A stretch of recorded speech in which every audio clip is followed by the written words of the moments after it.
It has been a day of dramatic images from flooding in the Northeast, the remnants of Hurricane Ida catching many off guard, including government officials, and causing deadly destruction. To pictures exclusive to us here at News Nation of the horrible conditions at Fort Bliss, where Afghan refugees are staying. How did it get like this? Glad to have you with us tonight. The Donlon Report starts right now.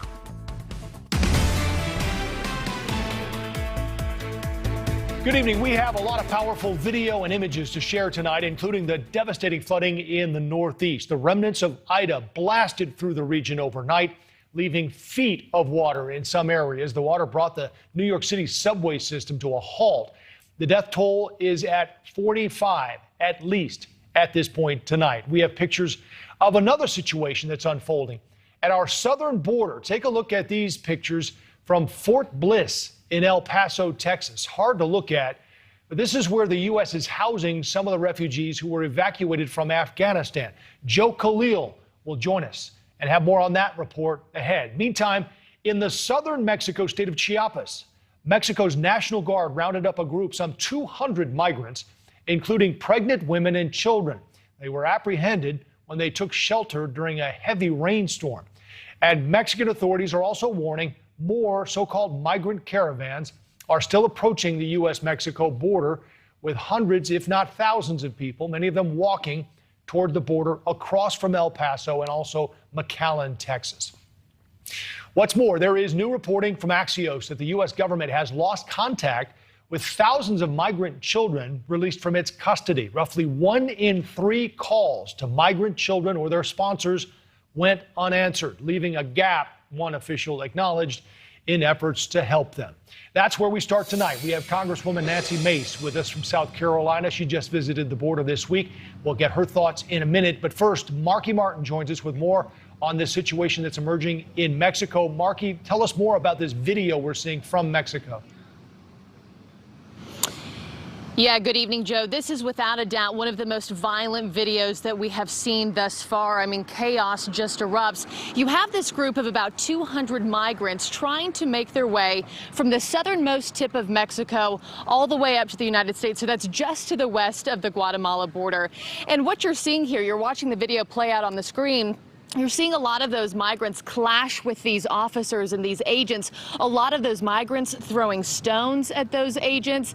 And you see a lot of women and children, too. I know we're going to touch on that in a second. But we're told that these migrants got caught up in a really heavy rainstorm. So they took shelter in a mechanic shop and also broke into several homes. Well, in turn, those agents broke into those homes to get them out of hiding. And, Joe, you and I have talked about many apprehension video right here on your show before, but none quite like this. Well, you can see the desperation on many of their faces as well, Mark. And as you mentioned, there are, as I looked at this video today, a lot of women and children in that group. Yeah, there certainly are. Out of those 200, you had a lot of women, many of whom were pregnant. You also had a lot of children as well.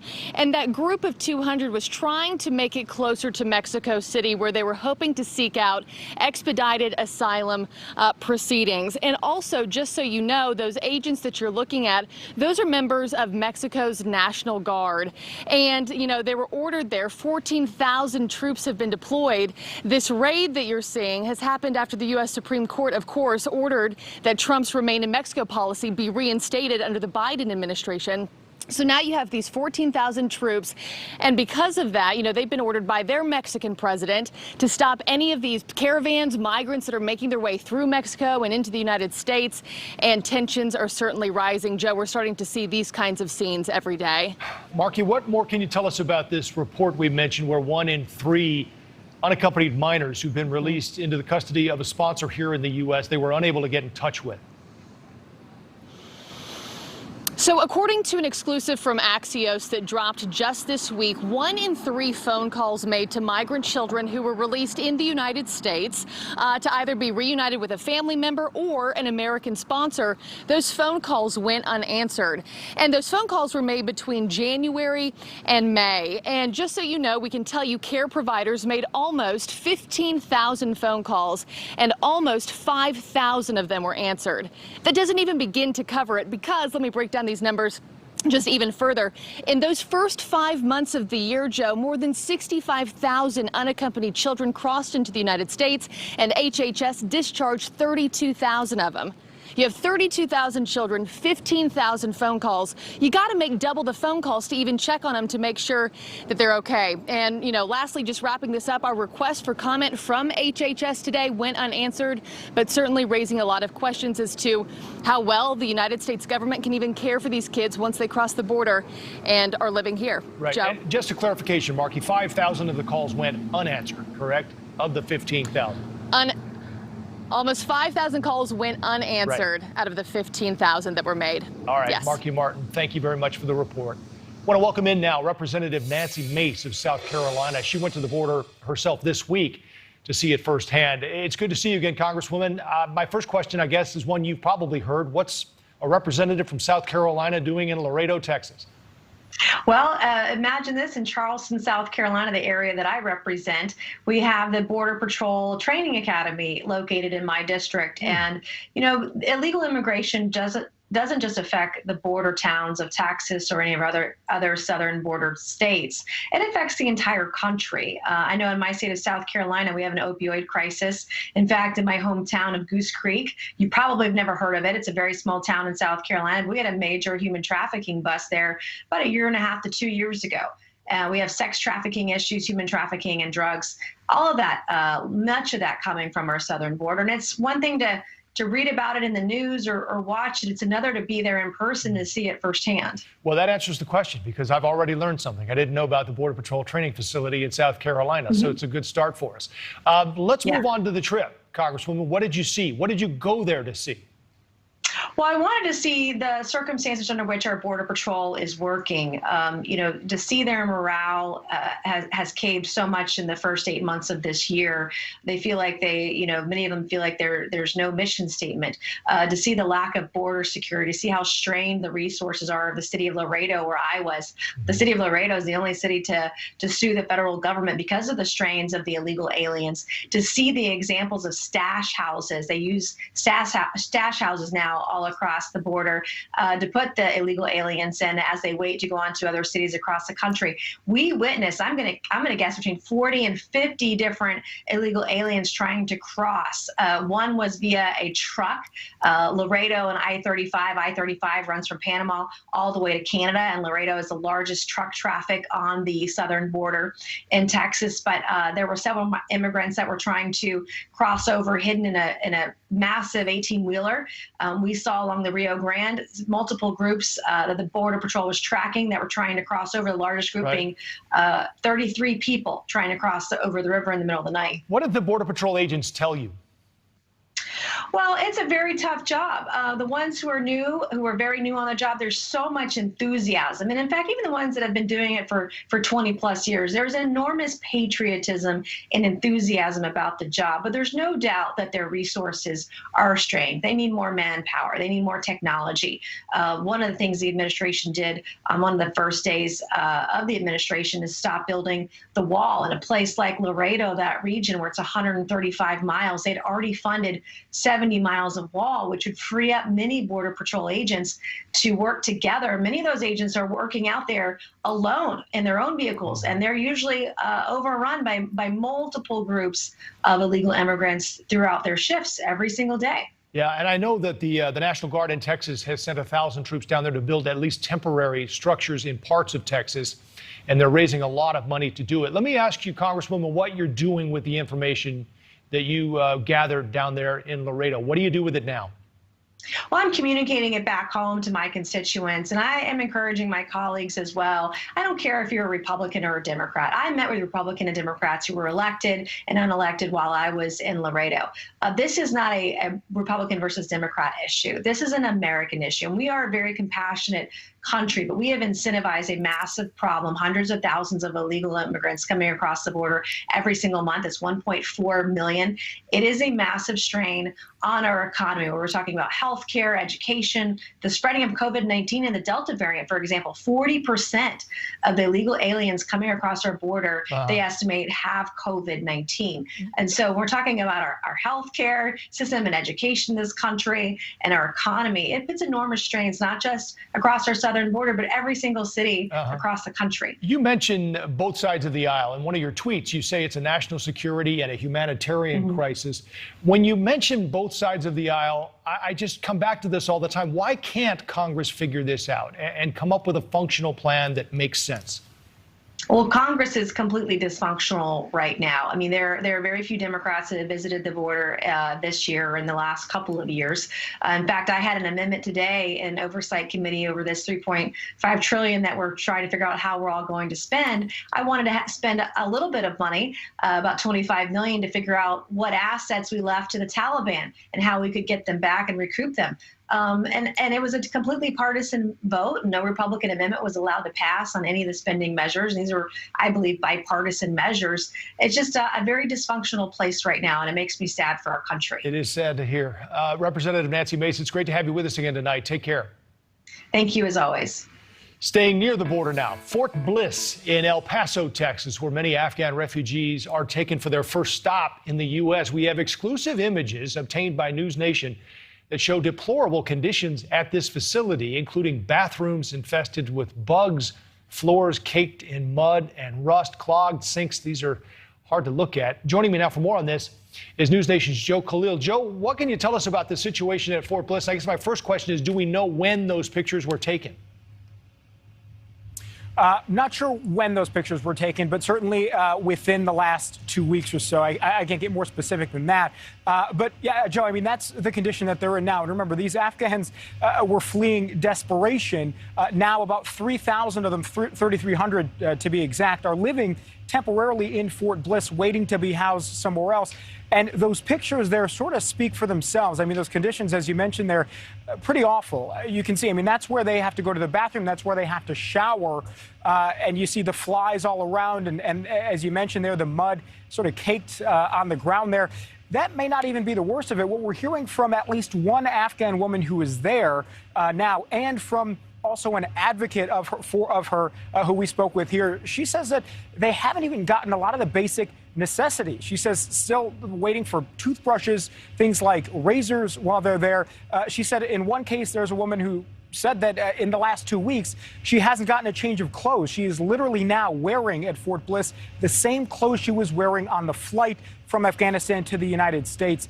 That seems to be the situation right now at Fort Bliss, Joe, according to the sources that we have.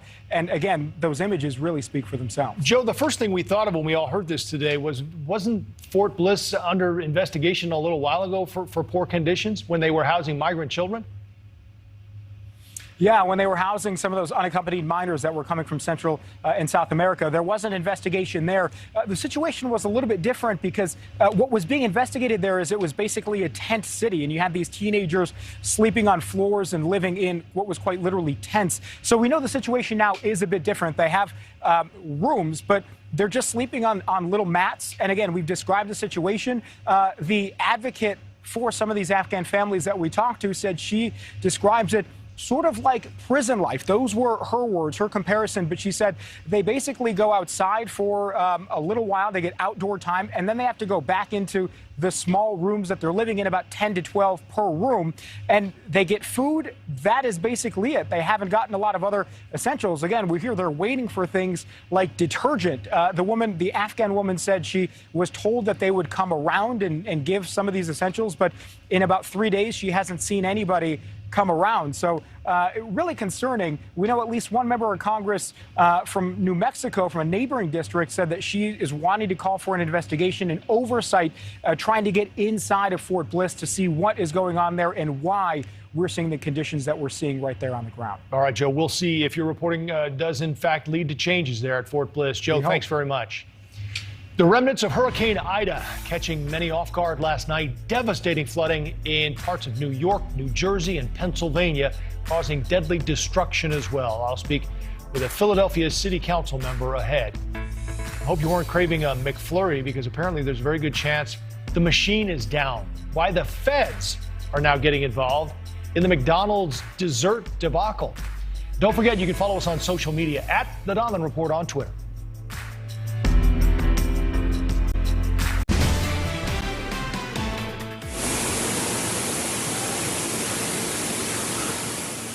Just incredible video out of New York City. Water pouring into subway stations last night.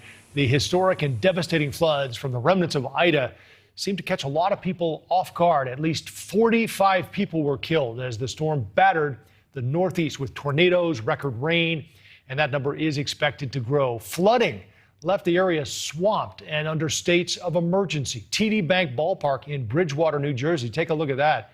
Experiencing massive flooding, partially submerged in the floodwaters there from the nearby Raritan River. The National Weather Service says a flash flood emergency was issued for New York City for the first time ever. President Biden praising first responders earlier as water rescues continue today. People were trapped in the subways, but the heroic men and women of the New York Fire Department rescued all of them. They were trapped. We're seeing the same story of devastation and heroism across New Jersey and Pennsylvania as well. And I want to express my heartfelt thanks to all the first responders and everyone who's been working through the night and well into the morning to save lives and get power back. News Nation's Tom Negaman live for us tonight in New York. And Tom, I know you and your team were out in this storm when it hit last night. These images are just stunning. It's unbelievable, Joe, and I'm glad you've been showing people these images. We want to show people a few more of them right now and talking about the situation inside the New York City transit system, because we're actually coming to you from the 72nd and Broadway subway station. We've just come up from underground, and the water still coming down there. The transit system still recovering, trains running on a more limited basis than usual around New York City in the wake of all this, but no one's trapped underground in the subways anymore as they were last night, which is the good news. Waterfalls inside the subways, streets turning into raging rivers overnight, cars with people inside them simply washed away, and people now homeless, in some cases their neighbors simply gone. Queens particularly hard hit. A lot of the fatalities in basement apartments in Queens last night, where people simply became trapped for longer than it took for emergency crews to get them out.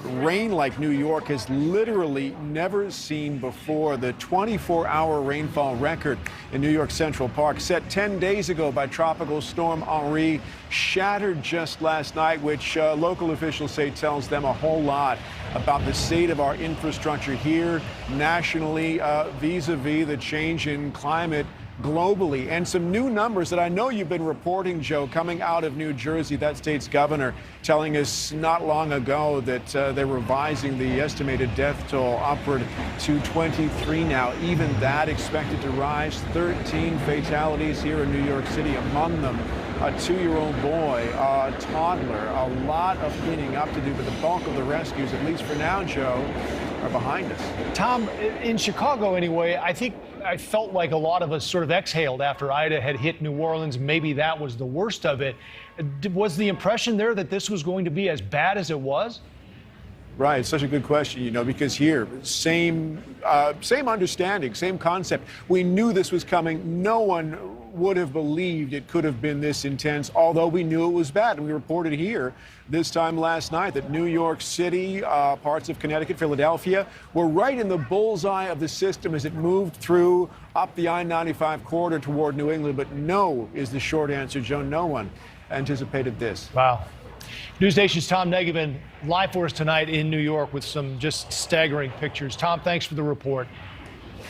At least 5 people are dead in Pennsylvania, including one killed by a falling tree and another who drowned in his car after helping his wife escape. Philadelphia's Schuylkill River rising to water levels not seen in more than a century. I want to bring in now Philadelphia City Councilman David O. Councilman, we can talk about this being historic, but take us onto the ground there. How bad is it? Well, it's very serious here. I mean, not as bad as some other places like New Jersey, but yes, as you said, there's 5 people that were killed, unfortunately, in this region, none in Philadelphia itself. Certain parts of Philadelphia, it was just a lot of rain, but other parts, especially Center City, the main highway is submerged. It looks like a river. The Schuylkill River rose about 16 feet, which is comparable only to 1869 when it rose 17 feet. And so it was so sudden and so unexpected. Communities right next to the river, especially the commercial areas, were just flooded, and a lot of basements, of course, were flooded as well. So we're figuring it out right now, and a lot of property damage. First responders again out there all night rescuing over 100 different incidents, people trapped in their cars, apartments, things like that. And the schools are going to be closed tomorrow, and we're assessing the damage right now. What about the other impacts on the city, transportation and the cleanup? Where do you go from here? So I'm not sure. That's something that our Office of Emergency Management is handling. The reason is that some parts of the city are relatively untouched, just got the rain. Public transportation is running. But other parts are severely impaired in terms of buses, so it's hard to say. I think we'll have a better idea. For example, City Hall was closed today because of assessment of water damage and flooding and things like that. I happened to not got the memo, which came out about 7 o'clock, but I was in the office today. It's been closed because of COVID-19. So I think one of the problems, at least that we're facing here, is the government, because of COVID-19, has been very disrupted, and so the flow of information has been challenging. But I think in terms of first responders, Office of Emergency Management, they are functioning very well. All right, we wanted to actually originally have you on, Councilman, to talk about something else, and that is the community activists in your area there who were asking you, the city, to bring in the National Guard to address the gun violence in that city. Did that go anywhere? Did that ever get any traction? Because when we heard that story, we thought that is something to visualize. Did it go anywhere? It didn't go anywhere. I didn't actually hear much about it. During the summer of last year, we did have the National Guard in Philadelphia because of the riots. Right. I don't mean peaceful demonstration. I mean violent riots and attacks on people, attacks on property. The problem that we're facing is we had 500 murders last year. And so far to date, we have 358 murders. There's been a murder every day since January 2nd, and we're on we're on a pace to set a record in murders, which is something nobody wants. However, the National Guard, they are not, that's not their mission. They are not trained to do something like this, and I think that's an issue that comes up continuously, putting our military into situations that they're not actually equipped or trained for. We do have a police force, and I think right now, in Philadelphia, as in other parts of this country, it is a dilemma of politics. We have people being killed. We need police officers out. We need visibility. We need community partnership. We need a strong prosecution of violent criminals. But we're running against a political difference of opinion. And right now in Philadelphia, we have an agenda which does not include using police, deploying police, and enforcing the laws, particularly when it comes to violations of quality of life crimes and what are described by some as minor crimes. But those minor crimes lead to violent exchanges, right. And when people feel unsafe, they start arming themselves. Yeah. Philadelphia City Councilman David O., thanks for a peek into what's going on in your city there. We appreciate the time.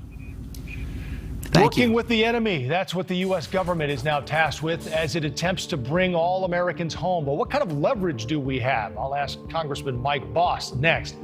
And ice cream. You scream. We all scream. Well, you know how that goes. But when you show up to McDonald's, you may be screaming to find out that the McFlurry machine's broken again. And now the federal government has some questions for the fast food chain. That's ahead.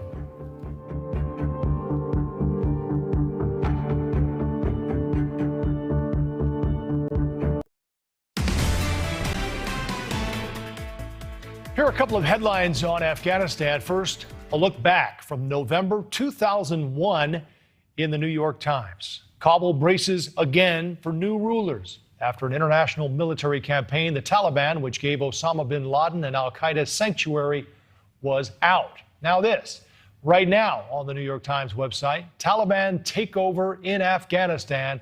The Taliban is back. So what exactly does the U.S. do now? Recognize the Taliban government, work with it? What about humanitarian aid? Let's ask Congressman Mike Bost, Republican of Illinois. Congressman, good to have you back. 20 years Thanks ago, for having me on again, Joe. You bet. 20 years ago, we overthrew the Taliban. What do we do now? Well, one thing is we gave away a lot of our leverage. Now they can say they want to use diplomatic means, but remember, you're working with a terrorist government that we were actually fighting a month and a half ago. Now all of a sudden we have these terrorists running the country, and we'll see how that works out. But trying to negotiate, let me tell you that if we would have got all of our Americans out, which is what we're asking for, there wouldn't be much to negotiate over or for. If we would have got our allies out, there wouldn't have been much to negotiate over or for. If we got our equipment out, it wouldn't have been a lot to negotiate for.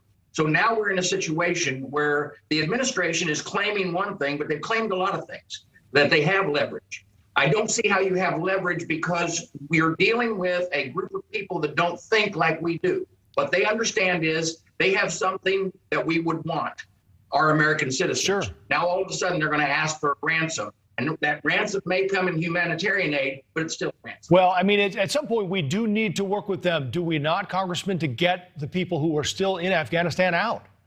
We have to work with them, or we have to work with someone that can actually get our people out.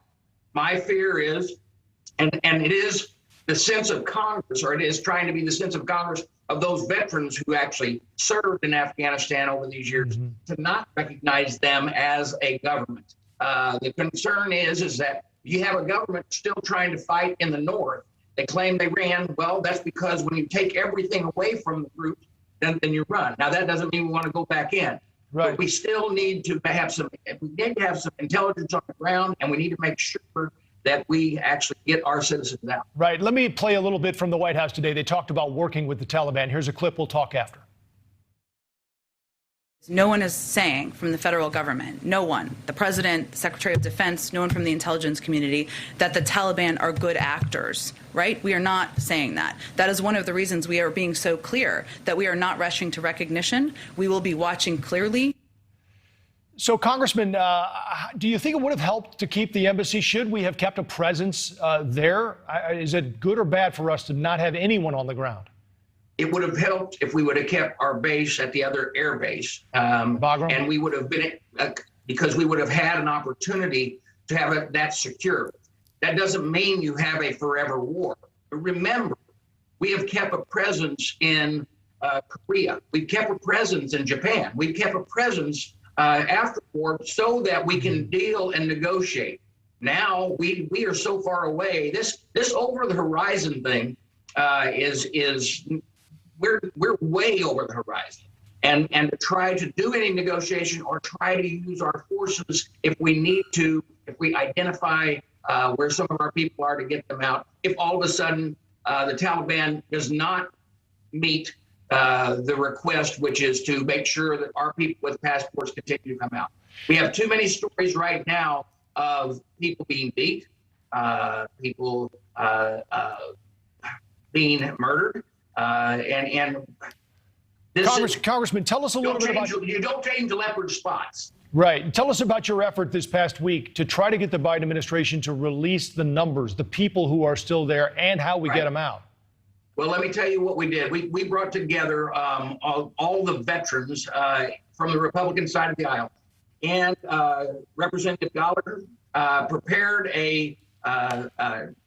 we were already preparing to try to extend the deadline. Well, that happened while we were, the complete pullout happened while we were in D.C. So we modified the language to make sure that we require President Biden to establish a plan to get Americans out, and what that plan is, so we know a plan, and we aren't broadsided or blindsided like we were with the other things he's done. And we also demand accountability with the Taliban for the equipment we've left behind, so it isn't used against our own people. And then we establish a sense of Congress that we should not recognize the government of Afghanistan and prohibit federal funding and relief to them at this time. But the one thing they need money. Sure. Now, they do have equipment to sell, by the way. But we asked for that request. They came in, and the speaker herself was not even there. She sent someone else into the chair. We actually had a moment of silence, but we did not mention any of the 13 soldiers and Marines and naval person that was killed. And instead, when Gallagher made a motion, she gavelled down and adjourned the House. That's how they're handling it. All right. Representative Mike Bost, Republican of Illinois, thank you again for your time. Thank you, Joe, for having me on. So what about on the ground in Afghanistan, stopping ISIS terrorists, getting people out who are still there, and maintaining a flow of intelligence? For that, we're going to ask Jason Beardsley, U.S. Navy and Army Special Forces veteran, and Tony Schaefer, retired military intelligence officer. Thanks to you both for being with us. Tony, let's start with you. We're out. Sure. The embassy's closed. How do we stay on top of what's happening inside Afghanistan to get more people out when we're not there? So there are over a dozen efforts that I'm directly aware of. London Center, the think tank I run, is actually involved in this. Joe, there are probably, by my count, about 1,500 Americans and probably double that of Afghans with green cards that are kind of scattered all over the country.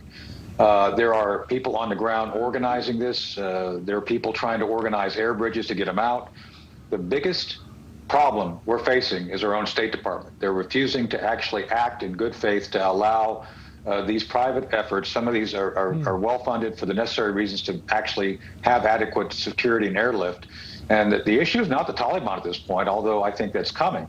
The issue is our own side not wanting to work with the people who have dedicated their lives to protecting the American citizens. And in absence of the government, they're trying to do that right now. Right, Jason. There'll be issues.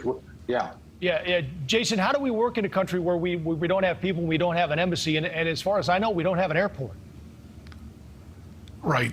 Well, that's a great question, but unfortunately, the answer is it's very difficult, and it does require, as Tony just alluded to, some leverage or latitude from the State Department, because right now these are private companies. A lot of them are special operations veterans. Some are still in Guard or Reserve. There's a lot of people that are dispositioned to help. They're ready to go in there, but they need to be authorized, because as soon as you start crossing borders and you don't have a status of forces agreement or you don't have the legal authorization to be in there, now you're in jeopardy. And because the Taliban is likely to be in control, you run into some really challenging situations. This becomes a very hostile environment fast. So if the State Department does not lean in, and if Congress does not lean in on the State Department to give us latitude or give the organizations on the ground latitude, this becomes a mess. Yeah. I'm sure you guys heard about the phone call President Biden had with the former president of Afghanistan, Ghani, and said, you clearly have the best military. You have 300,000 well-armed forces, and they're clearly capable of fighting well. In the end, Tony, it folded basically in a minute. So if we were so wrong about that, how good is our assessment right now of what's going on there? Well, as Jason alluded to, Congress has to be on top of this. They weren't before. We've been telling Congress for the last decade that the Afghan army was a paper tiger. It did not exist.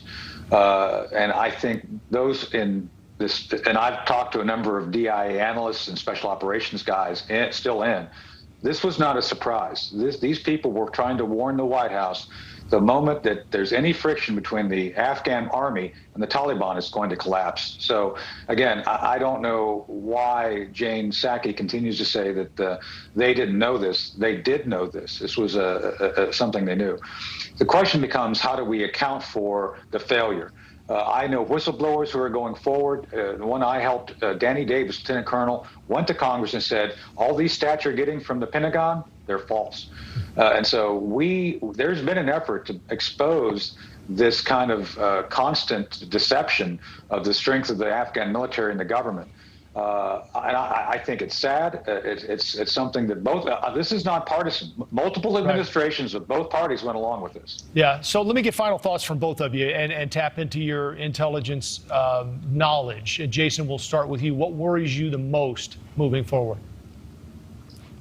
Well, what worries me the most is we've left people behind. We've got families right now that are grieving the loss of American soldiers, and if we don't change our actions, we're going to see more violence in the upcoming months. And Tony's 100% right. This was known well in advance. We've had 13 years of public reporting by the Special Investigator General for the Afghanistan reconstruction, so no one should be able to pretend that they did not know this was going to happen. So number one, let's pray for the families. Let's mourn the loss as we move into Labor Day. We cannot forget those men and women who have served honorably on the ground, but we need a change right now in Congress to make something different happen here. Tony, your biggest intel concern? My biggest intel concern is, as Jason said, I couldn't agree more with what he's saying. We need to pray and work and to independently much to get those Americans and those Afghans who helped us out of here. The Taliban are being patient right now because they're using our media for propaganda. The moment that expires, those people on the ground will become targets. And we need to work diligently. We need to pray hard, but work harder to get those people out of there immediately. All right, Jason Beardsley, the Association of the Navy Executive Director, and Tony Shaffer, retired military intelligence officer. Thank you both for your knowledge and your insight. Good to have you. Thank you. Thank you. Some hard questions coming up about soft serve, specifically the McFlurry machine at McDonald's, why the Golden Arches coming under scrutiny now from the FTC. Coming to Chicago for the holiday weekend, head to this magnificent mile, maybe get some deep dish, and one other place. Even if you're tested negative for COVID, but how about a quarantine? We'll explain that ahead.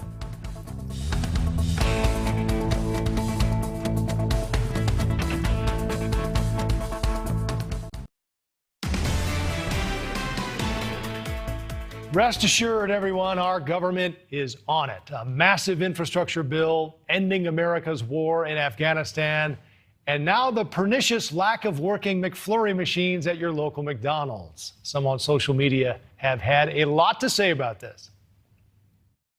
The ice cream machine is broke. How? Why would you advertise the ice cream if it ain't available? You're losing revenue. You're losing customers. Yes, you are.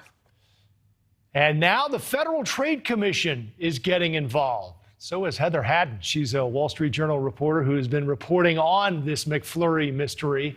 And it's funny because everyone today has been talking about this story, but this has been sort of a running joke for years, hasn't it? It has been. It's been a long-running issue for McDonald's that you might go to your local McDonald's, you want a McFlurry or a cone or a shake, and the machine is down. And this is, frustrated people forever. It's been late-night jokes, it's memes, right. There's a whole tracker for it. And the company, says we're trying to make this equipment better, but it's very complicated because when you're handling dairy, you want to make sure it's pasteurized and it doesn't spoil. So you have to clean these machines a lot. Okay. I mean, as much as we all laugh, oh wait, actually I'm being told we have some breaking news right now that we need to cut in on. I believe we have, yes, News Nation's Rudabeh Shabazi standing by at a McDonald's in the Chicago area. Rudabeh, is the ice cream machine working there? It's breaking news, Joe. The ice cream machine at this particular McDonald's is working, Joe. See, look, I have a McFlurry. It's just what the doctor ordered on a hot summer day in Chicago. And not only that, we were able to catch up with a former employee at McDonald's. And she told us, yes, indeed, she deals with the wrath of outraged customers, or she did while she worked at McDonald's. She says the machines are always down, that they require that long cleaning cycle overnight, which is what your guest just described. She says that sometimes fails, and so it doesn't work, and then they have to call in the vendor. She says, yes, indeed, they're not allowed to fix the machines themselves. They have to call in the vendor. We contacted that vendor, Taylor. Taylor did not respond to us. We know that McDonald's says customers are frustrated. They've released a statement. Let me just open that right now because it just closed on my phone. I apologize. But they did release a statement saying customers are frustrated. They said nothing is more important to us than delivering our high standards for food quality and safety, which is why we work with fully vetted partners that can reliably provide safe solutions at scale. McDonald's has no reason to believe we are the focus of an FTC investigation. So I'll let your guest expand on that, whether they are or are not the focus of an investigation. Joe? Rudabeh, thanks. I'll have the Oreo, by the way. Let's bring Heather back in here. I guess my question on this, Heather, is why doesn't McDonald's change the machine? If there's this much trouble with it, why? You don't hear about this with Dairy Queen, right? Or some other fast food. Well, according to McDonald's, like they said in the statement, they use certain vendors that they can trust because there is this dairy. You got to make sure it's pasteurized and safe for people to consume. And so Taylor is the equipment maker that they trust and have used for many, many years. And this equipment has to be in thousands of restaurants all over the country. So it has to be approved, and they have to make sure that they have folks that can fix it. Right. So what is the government's involvement in this now, the FTC? So it seems very preliminary, I want to say, but they have had some discussions with franchisees of McDonald's looking for information about, just general information about the equipment, how often they can service it. And the FTC has put more focus on right to repair under the current administration. So they do take these things seriously, whether it's your iPhone or a Deere tractor. They want to make sure people who own this equipment or businesses can service it. I was also interested, Heather, in your article where you talked about this fix, right, that they would give them a warning if the machine were about to break down. And even that's been controversial. Yeah, so there's an outside supplier called Kitch that has developed its own tracker that can help the actual business owners know when one of the machines are down. So a lot of McDonald's owners were very interested in this. McDonald's said you can't use this anymore because there could be some kind of safety hazard, so they put the stop on that. I'm surprised that the franchisees haven't been more vocal. I mean, we laugh about it and ha-ha, right? But in the end, these franchise owners are not laughing. No, they actually put out a letter in May saying, we know that we're the butt of late night TV jokes, but we really don't want to be that anymore, and we want this to work better. I love that. McBroken is what the website is called, where you can actually see anywhere in the country where there's a McDonald's if the ice cream machine is working. It's fun stuff. Heather Haddon, thanks for joining us tonight. Thanks for playing along from the Wall Street Journal. Good to see you. Thanks so much. Semper Fi, a final salute to one of the fallen Marines killed in Afghanistan. Next in our American Snapshot, the heartfelt tribute by his brother and sister Marines.